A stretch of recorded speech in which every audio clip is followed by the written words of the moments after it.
So Pirate Software, Thor, of course, he's gotten a lot of blowback. Hasman made a little bit of a video about this. I'm kind of just curious to watch it real quick. Just put up a video saying you were wrong with every situation and the internet move on. I am not doing that. Yeah, no. Eat shit. Ironically, the one thing that's been keeping Stop Killing Games alive, look at this. Pirate Software is done. Pirate Software is delusional. Pirate Software accidentally proved himself wrong. Pirate Software has lost everything. Pirate Software lost, wait, 100,000? Okay, I'll look at that in a minute. I didn't even know that. This is literally cancel culture. This is the streaming gaming community's cancel culture in full effect here against Pirate Software. Now, the reason why I stopped following Pirate Software was not to cancel him. It was because I didn't agree with his take of, again, review bombing a game. I can't stand that shit because that's part of cancel culture. But this is also cancel culture coming back to bite him in the ass. So this is kind of like still the kind of fuck around, find out kind of thing that's coming back on him. Software quit and lied about it. Pirate Software can't stop lying. The entire internet has turned on Pirate Software. Just now, Pirate Software is getting sued. He's done. Pirate Software meltdown. Pirate Software situation. How to be a massive fraud. Pirate Software. Fraud. Everybody, like every single message is negative. You have this happen. So he's lost 100,000 subs. Is that true? Okay, there it is. Oh my God. Jesus Christ. Negative 180,000. This is updated to today. How does that even happen? June, it's a negative 60,000, negative 30,000. So it's basically ever since the classic WoW incident, it was fucking over. Let me see about the on Twitch. Negative followers and 30. What? Oh my God. This is probably one of the biggest times I've ever seen this happen. But it is ironic that Pirate Software is actually the biggest advertiser of Stop Killing Games. And the entire industry around making content that's negative about Pirate Software, I think has driven more signatures to Stop Killing Games than me, Charlie, Ross, or PewDiePie ever could. Do I bring up Ross's two videos that are about maybe 15 minutes for both? Do I go into that? I could talk about it. I was planning on making a video about it, but maybe I'll just do a live on stream because Ross's whole video thing makes no fucking sense.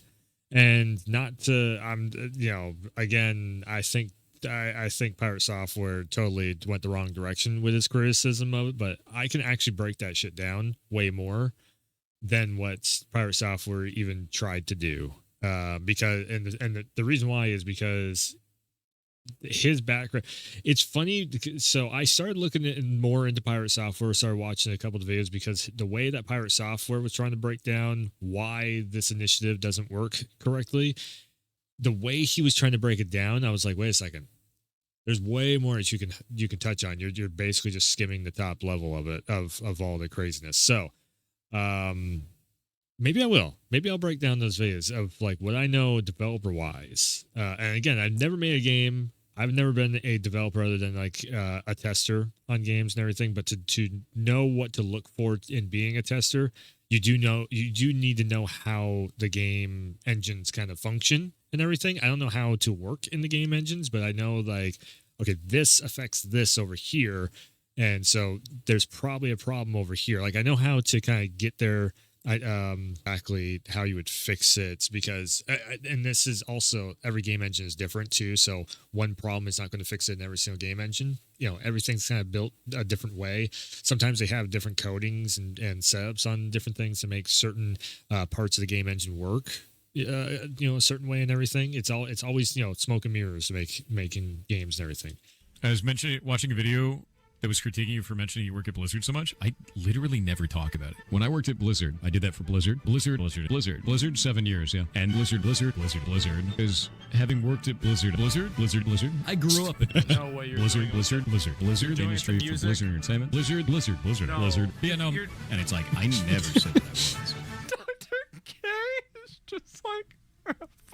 Yeah. That is the most arrogant statement on the planet, bro. I actually am the first second-generation Blizzard employee. I was the first second-generation Blizzard employee ever. The first second-generation Blizzard employee. First second-generation Blizzard employee. Oh my God. I'm second. Does he actually have... I never heard of this guy before this. Ross's Gaming Dungeon. Test Drive 3. So he's a retro gamer, right? Yeah, he's basically a retro gamer. So why are you talking about online games that you have no connection to and whatnot? Like Game Dungeon Gothic. What? Okay, let's actually go over to his like whole video section. So did he just like hear that they're shutting down the crew and then he jumped on the bandwagon of like, oh my god, Ubisoft bad? It looks like that's kind of what he did because there's a lot of retro stuff. Like he's a retro channel, so what the fuck does he care about online connection and games and like always online games and everything? If this is not his like, yeah.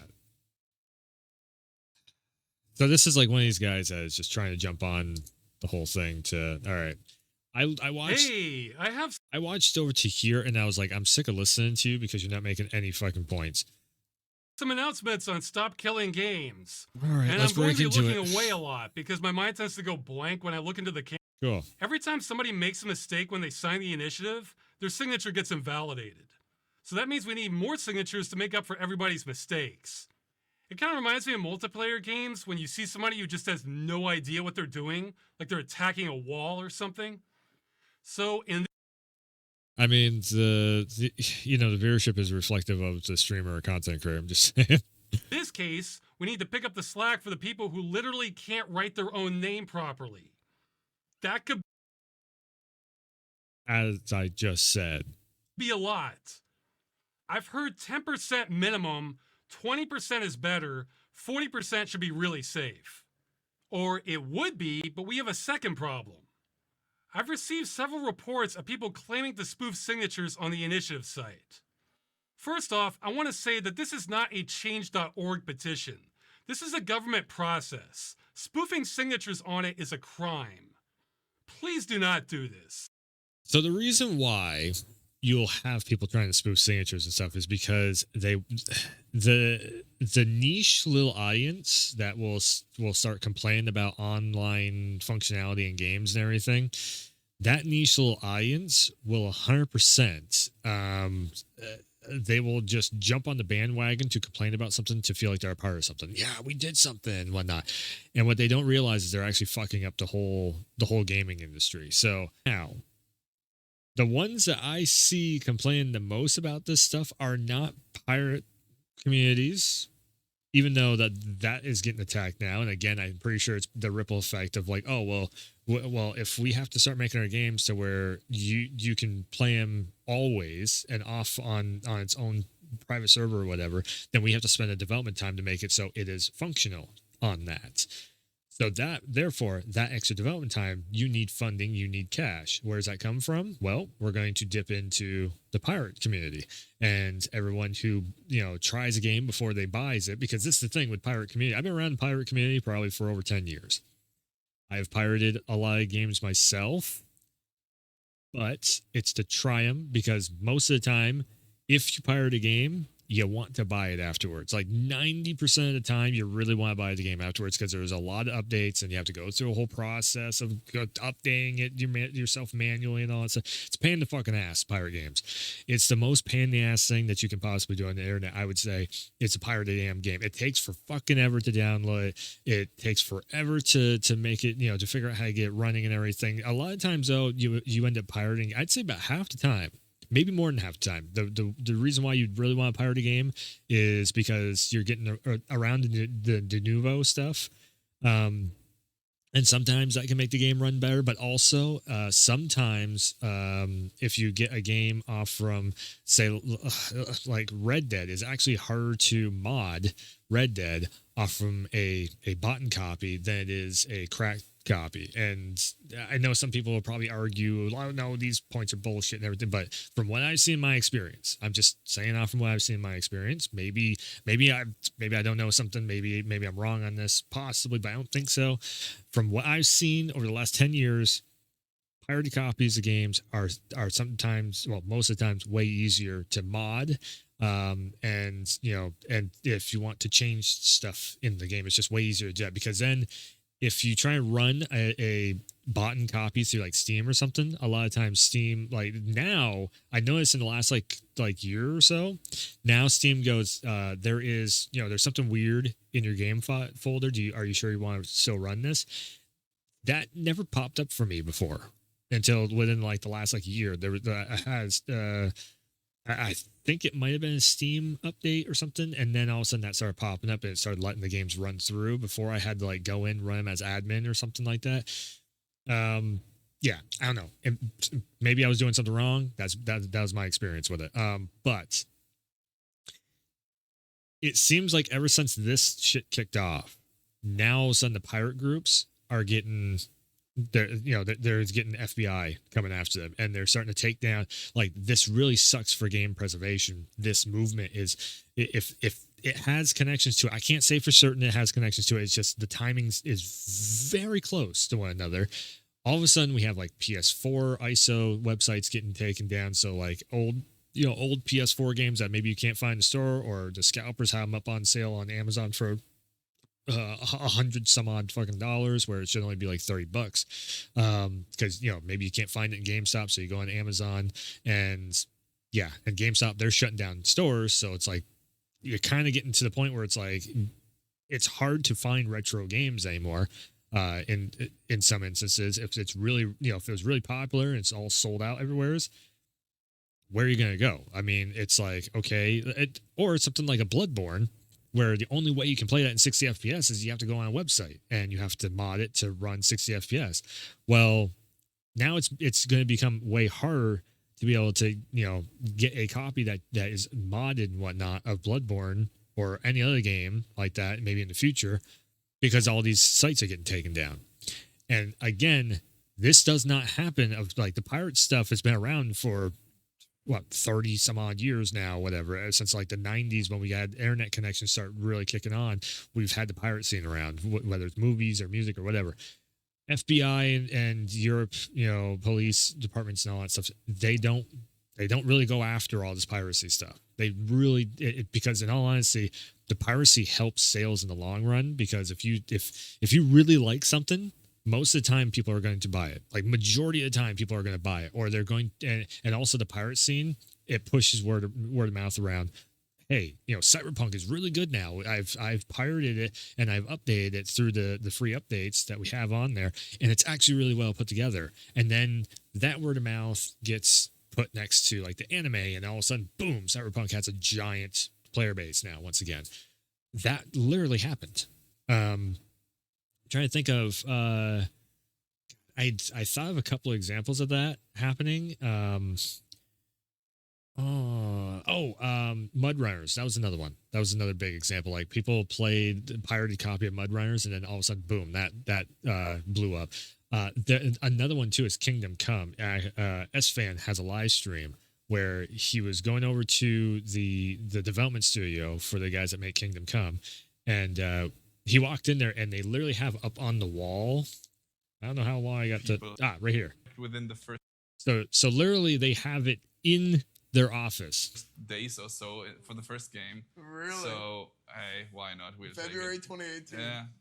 That's So why funny. not taking a little bit pride of people having interest in cracking our game? That's so why funny. not? So again, it's like, stop killing games. If you do everything that you're trying to be saying, we're going to go into that video right up next here. If you do everything that this Ross guy is trying to say, you are literally killing games. You're going to make a ripple effect that is going to ripple over to the piracy side of things. And you are, and not only that, but also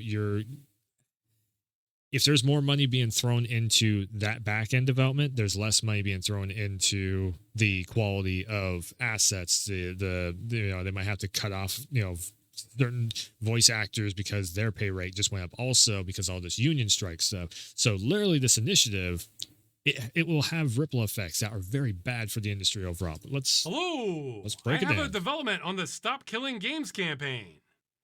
Now, as I mentioned earlier, it's recently crossed the 1 million signature mark, though I'm assuming nothing. In fact, I've been given stats that there was a previous initiative that had 250,000 of its signatures invalidated. And I could see us setting a new record there. So keep signing. That's the first thing. Second, for anyone who doubts how powerful this initiative can be, we now have a lobbying group issuing a statement about us.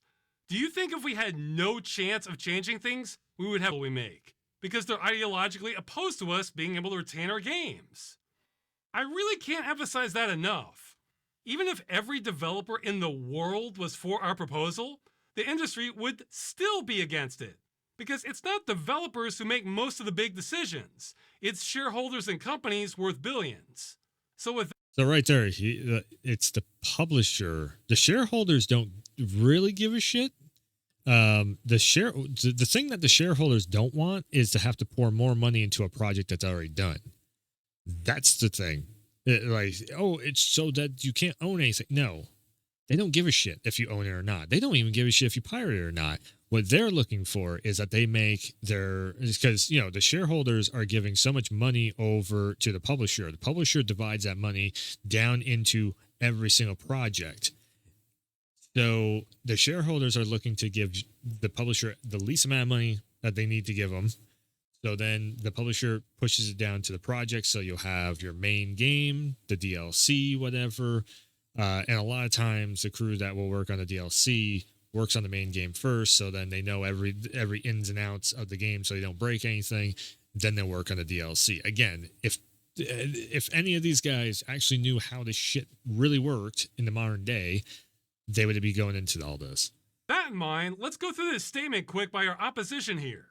We appreciate the passion of our community. However, the decision to discontinue online services is multifaceted, never taken lightly, and must be an option for companies when an online experience is no longer commercially viable.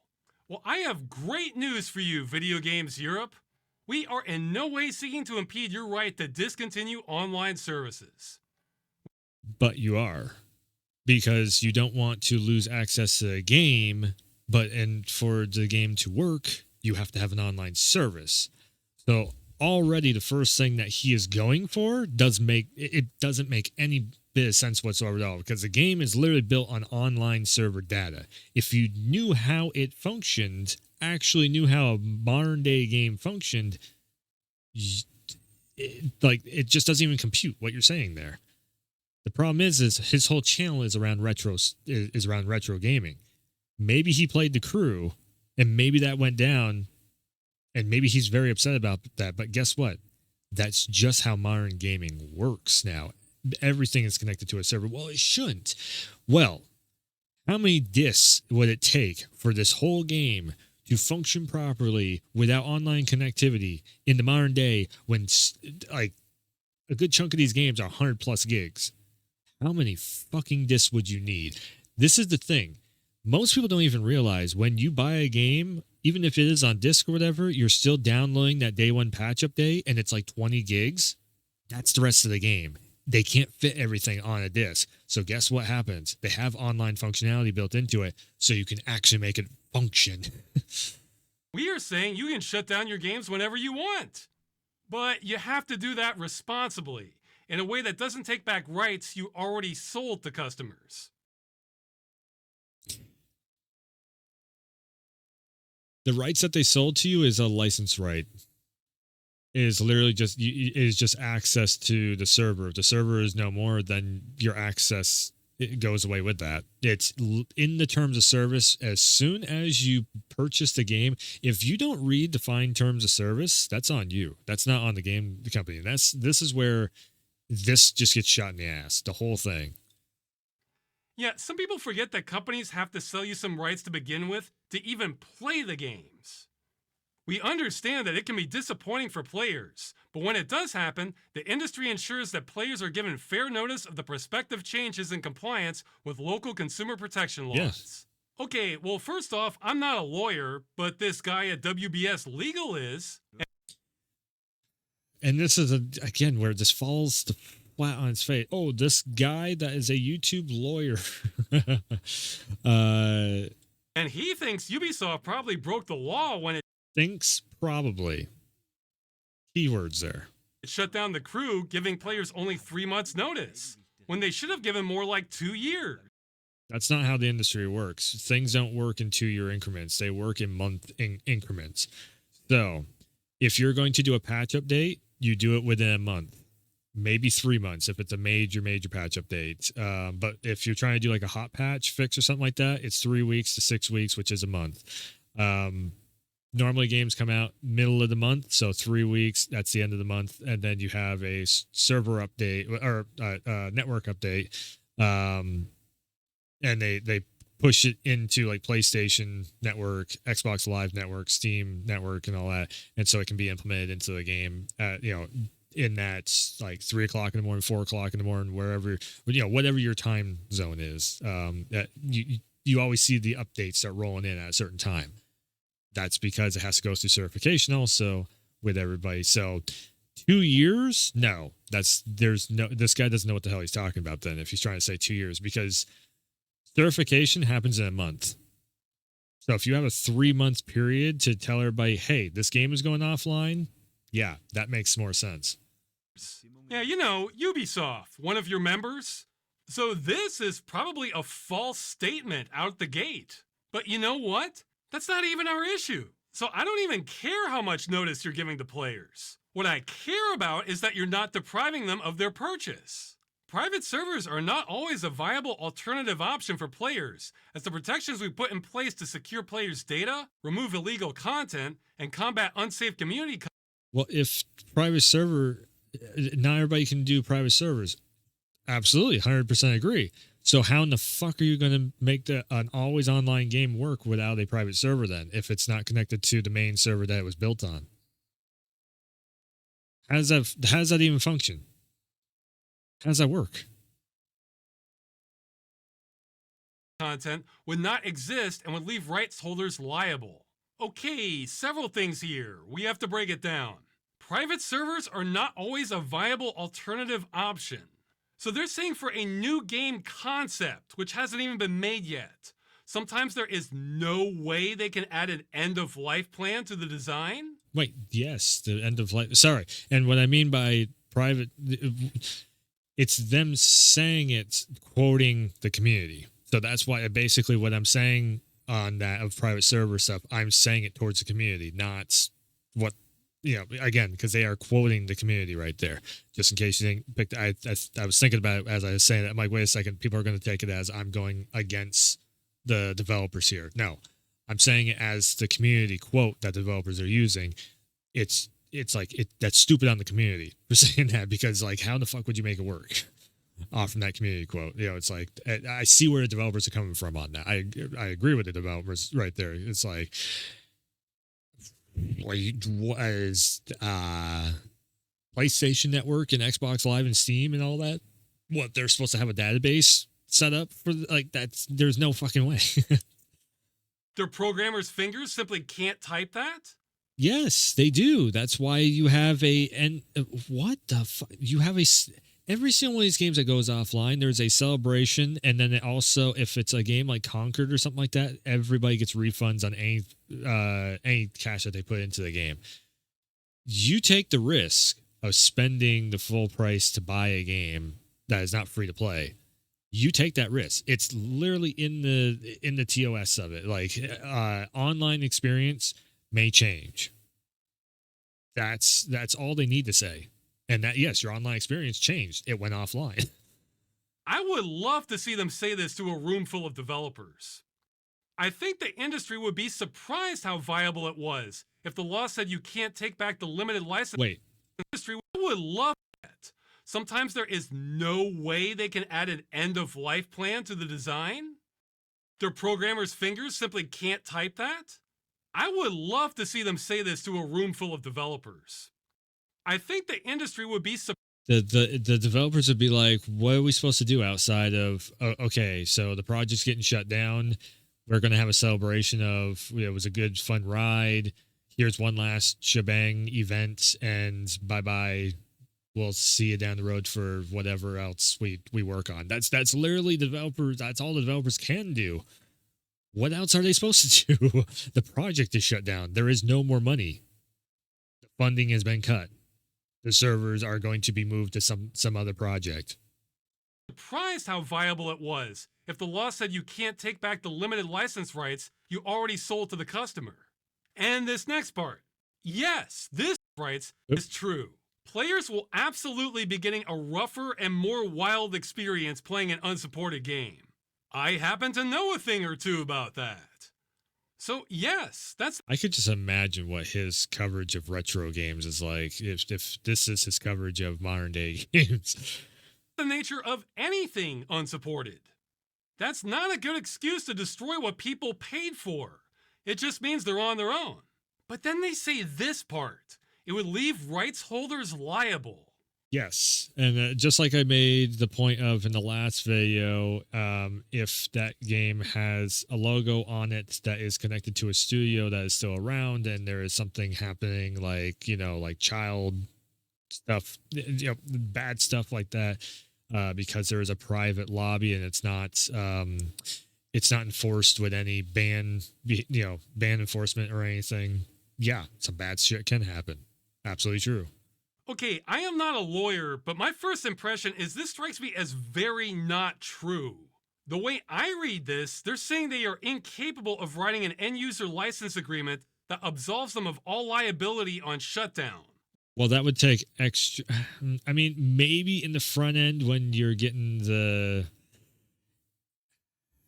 that's an iffy one. Okay, so in one way, if they did it while they were going through the legal process of making a TOS and legalizing it, they could maybe add something in there in the front end. But is a publisher going to go for that? Because then there is a reliability down the line. And would the publisher publisher is probably, because publisher wants to make the money, they don't want to have, if the game gets shut down or whatever, it's done, it's out of their system, they don't care anymore. They don't want to have any liable hands-on with anything after the project is done, the game has been sold and everything else. Like planning for end of life, apparently it's just not possible. So me as a layman, I'm wondering what's the problem with adding a line like this to the EULA. Once our company ends support, we are not responsible for any and all issues that arise from users continuing to operate the game in a discontinued and unsupported state. Okay. Does this line hold up in the court of law if somebody tries to sue? Because that's what the whole TOS is there for. You can't sue them for shit. They have a room full of lawyers going over every single thing, making sure that there's a reason why your terms of service and the EULA, as you can see there, it is so lawyer talk when you read through it because it's made by lawyers. It's set up so that companies are not liable for anything. And basically they try and go over all their bases with a room full of lawyers to make sure that nothing can come back to bite them in the ass. And absolve ourselves from any and all liability pertaining to its continued use. There's probably a better way to say that, but you get the idea. They seem to be saying a line like that is just impossible to write. See, I'm puzzled by this because as a consumer, I've seen all kinds of things have support end, but I still get to keep them? I'm just on my own. That's a very common thing. I think we need a lawyer to... Examples? Wait, examples? On my own. That's a very common thing. What examples? Where? I think we need a lawyer to weigh in on this. So if we take them at their word, it sounds like they're concerned about protecting customers. Okay, but their solution is customers with... No, that's not what they're saying. Not really what they're saying. They're covering their own ass. We already know they're covering their own ass. Have their purchase taken away from them forever. We have to destroy our customers' games to protect them from themselves. I normally... Yes, in a lot of ways, it's the internet. There's a lot of bad shit on the internet. Sure. Don't like to use this phrase because it's thrown around too much, but this is beyond nanny state. This is more like Terminator state. Take a game like Star Siege Tribes. That's the best you can come up with. Star Siege Tribes. You could have gone with like Anthem or something. And you go, again, this guy is a retro guy. For all purposes, that's a game intended to run online with other people, or over a network at the very least. It was discontinued in 2004. My point exactly. He's a retro guy. He doesn't even know how modern gaming works. But you can still run it today, online. Yes, with dedicated private servers and stuff, and there's probably like a Discord server, and also look at it, Sierra Games. That shit ain't around no more. I don't even see what the publisher is on it. Sierra Studios. So if something bad was to happen in this game, the one example he actually uses, if something was bad to happen in this game, who are they, like a kid gets roped into some bad shit or something in there, or even an adult, it's like some like bad deal goes down where they give somebody money and then they're like, well, I'm going to sue this game company because I lost, cash I gave them, gift card for PlayStation Network or something, and I got totally screwed on that. I'm going to sue somebody. Who are they going to sue? Sierra Games? That's not around anymore. So this is the worst example that he could go with. If you went with Anthem, where it's like EA and shit, okay, now we got something. But yeah, and even with that, it's like that's the reason why EA is doing what it's doing with Anthem. This lobbying group seems to be saying that's a liability. No one should have been permitted to run this game after 2004, and it's a mistake that this game is still allowed to exist because of the risk to consumers. We would have destroyed every last copy of it back in 2004 if we could have. We couldn't then, but we can now. So that's our business model with new games. See, Wait, where are you reading that from? You have everything else on screen, but this is not on screen. That's a little bit fishy. People are actually taking this guy serious? Game, but adding a splash screen saying something like, warning, this game is no longer supported. Running it could represent a risk to your security. We assume no liability for what may happen as a result. That strikes me as a reasonable compromise. Yeah, but then you have to pay somebody to put that screen on there on the front end, and then people are going to skip it and be like, oh, I never saw it, or some other bullshit. Yeah. In addition, many titles are designed from the ground up to be online only. In effect, these proposals would curtail developer choice by making these video games prohibitively expensive to create. Very true. Okay, this part is a little more complicated because every game is different. But when I see this, I'm thinking of auto manufacturers saying how they can't afford to make cars if they're required to include seatbelts in them. No, that's a terrible example once again. A video game is way more complicated than a car is. Like, that's a fucking terrible example. Because no one ever made that argument back in the 60s. However, I think there is a big piece being left out of the discussion here. A whole lot of the complexity and cost of making an online game comes from all the microservices involved. And guess what? We don't need the vast majority of them for an end-of-life build. No, we don't need anti-cheat systems so people can just do wall hacks and aimbots everywhere. Is DRM validation? Okay, DRM, like de novo, sucks ass. I can give you that one. Account ban enforcement services. No, we don't want, bad actors and hackers banned from actual competitive games at all. Server-side behavior monitoring. Again, this goes in with ban and anti-cheat, geo IP restriction, compliant VPN proxy detection, client. So basically,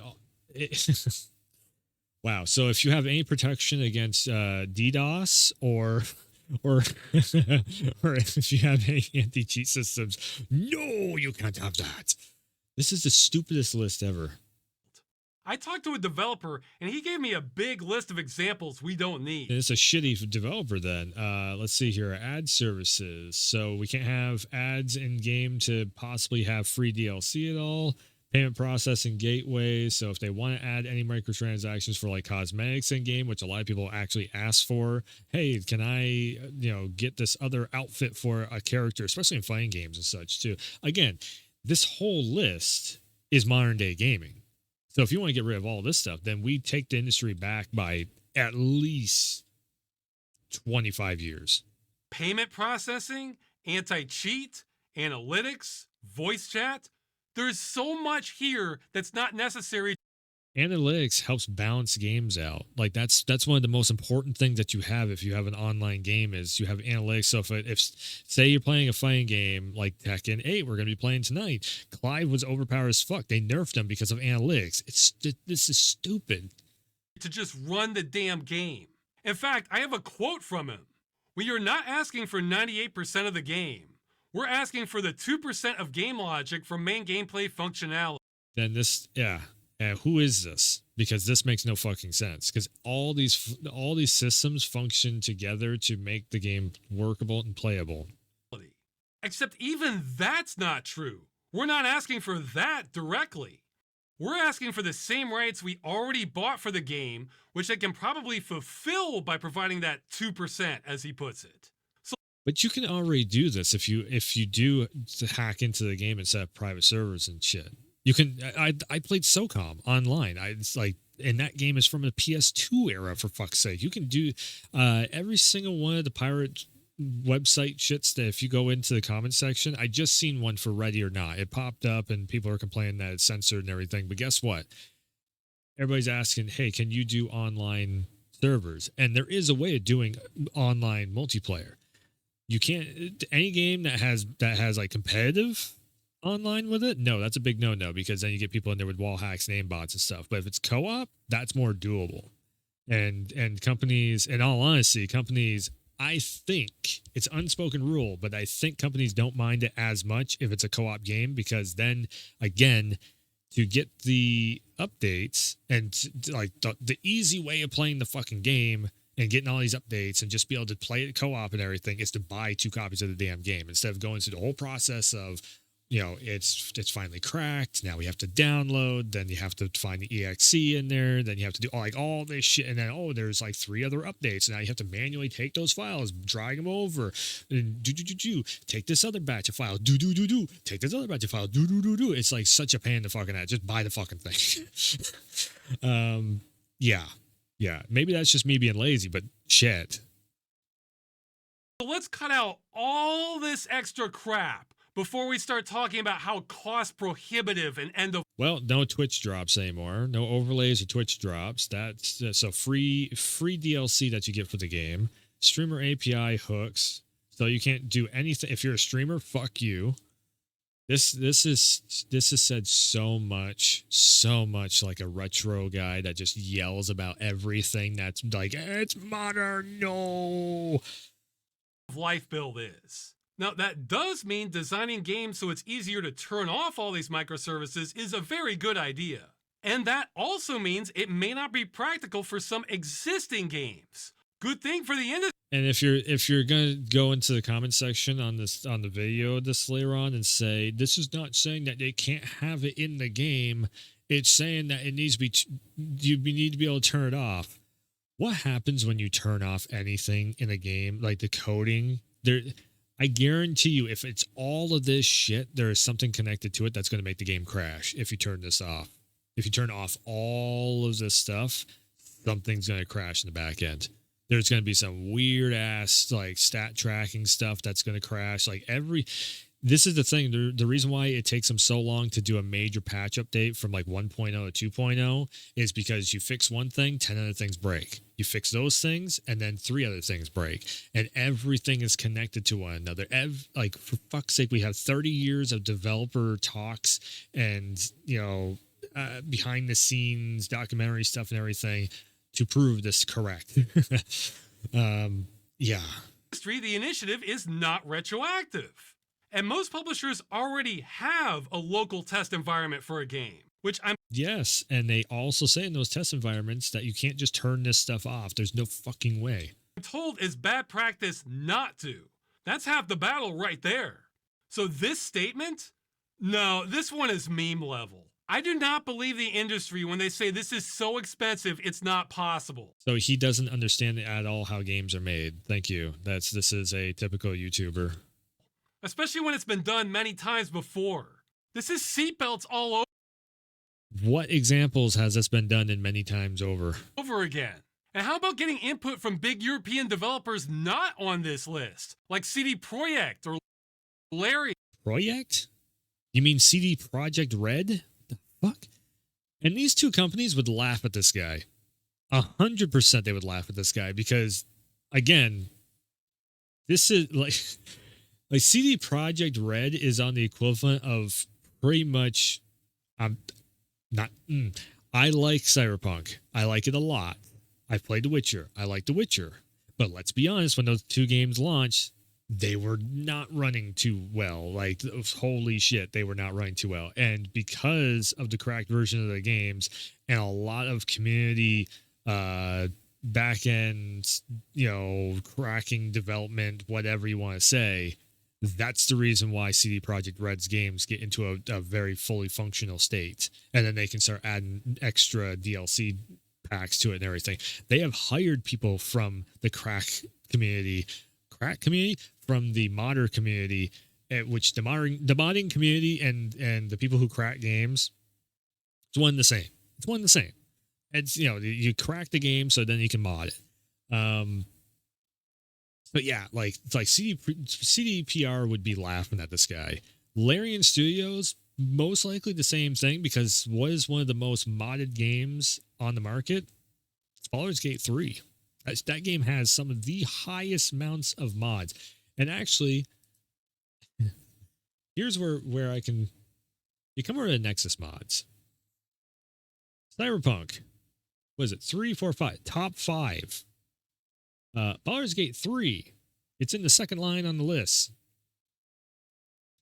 Again, both of these companies would be laughing at this guy of like, you don't know how the fuck this shit works, man. We welcome the opportunity to discuss our position with policymakers. Actually, also, especially over in Europe, because Europe has had a long history of having to reverse engineer games just to be able to have them over in Europe because they weren't over in the European markets for like 20 something years. This guy has no idea what the fuck he's talking about. Yeah, I bet you do. And those who have led the European Citizens Initiative in the coming months. Well, they'll probably be glad to know that's actually not me. I am not the official spokesperson for the initiative. I'm ineligible. I'm more of a super promoter.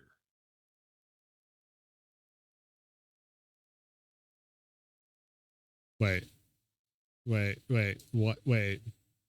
Hold on a second. Ross Scott. Stop. Wait. No. Wait. Who started Stop Killing Games? He's not the... Stop Killing Games movement was started by Ross Scott. Pirate software drama, timeline explain Stop Killing Games, who they are and what they stand for. Also known as Accused Farms in April of 2024. He didn't start it? Wait. Remember, everything they're saying here is they're destroying it, especially when they're lying. I think that's worth taking to go over. I'm more of a super promoter. A super promoter that started the initiative. Well, they'll probably be glad to know that's actually not me. I am not the official spokesperson for the initiative. I'm ineligible.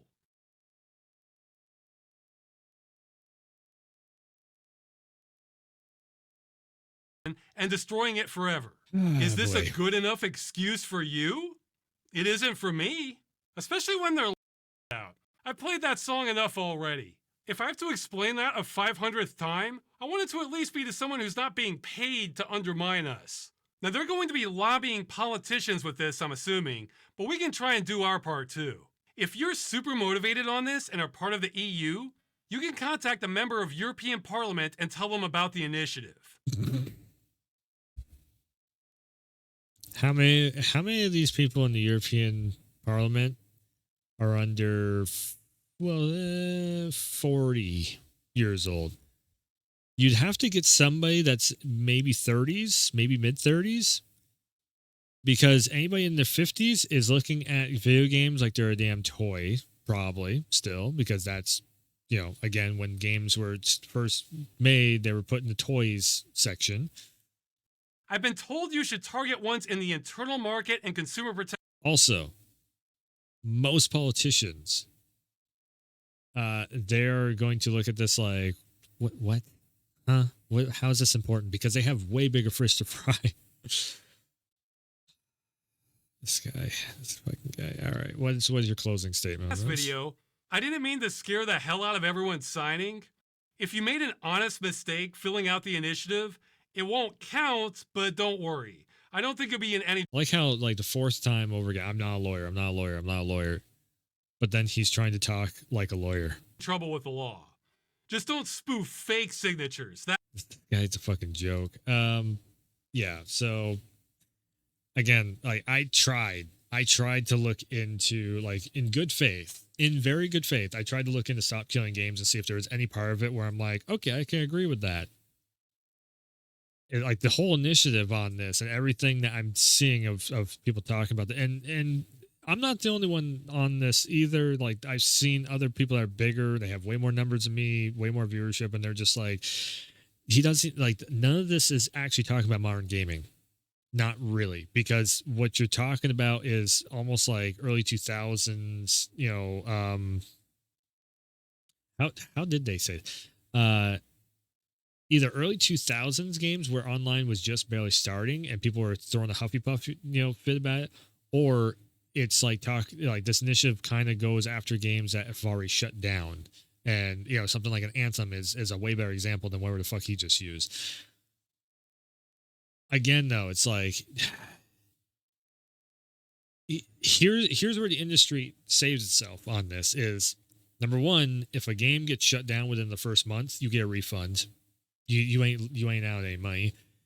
Number two, if a game goes down after, you know, it's been out for years, you get a refund for all your microtransaction DLC stuff, whatever. So therefore you're making, you know, yes, the initial cost, you're eating the initial cost. That's in any business, no matter what it is. You know, just buying the console, you're eating the cost of the console and whatnot. Doesn't mean, you know, again,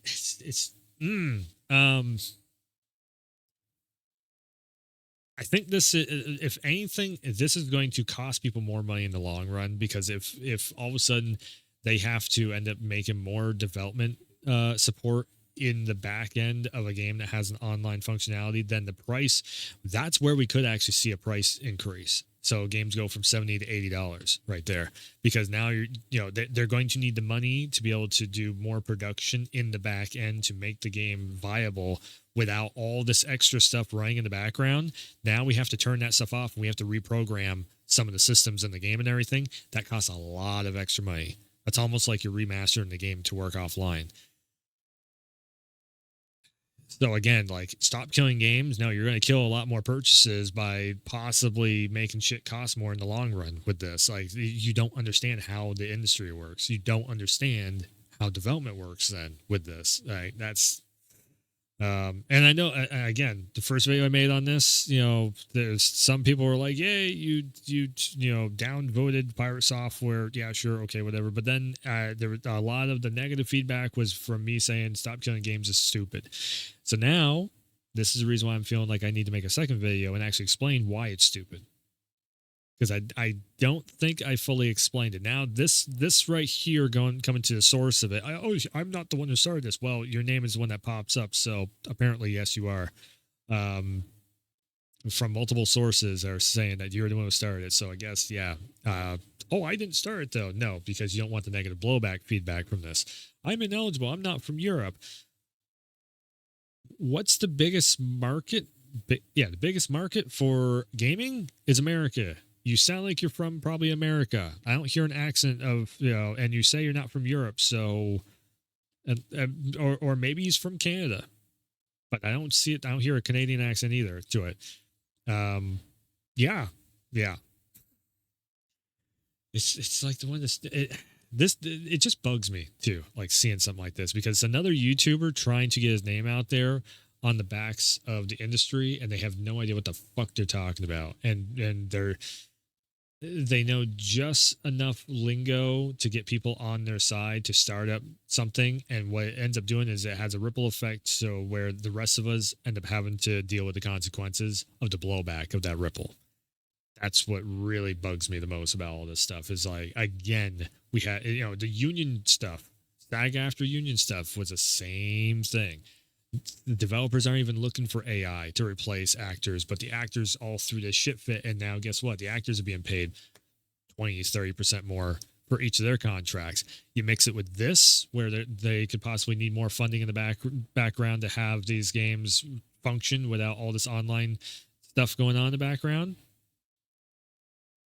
The consumer is going to get hit. The consumers are going to get hit with a bigger price point of entry easily. We're already seeing $10 extra for 48-hour early access on games. That's the only which way this goes. So, anyways, yeah, stop killing games. You're going to start killing games.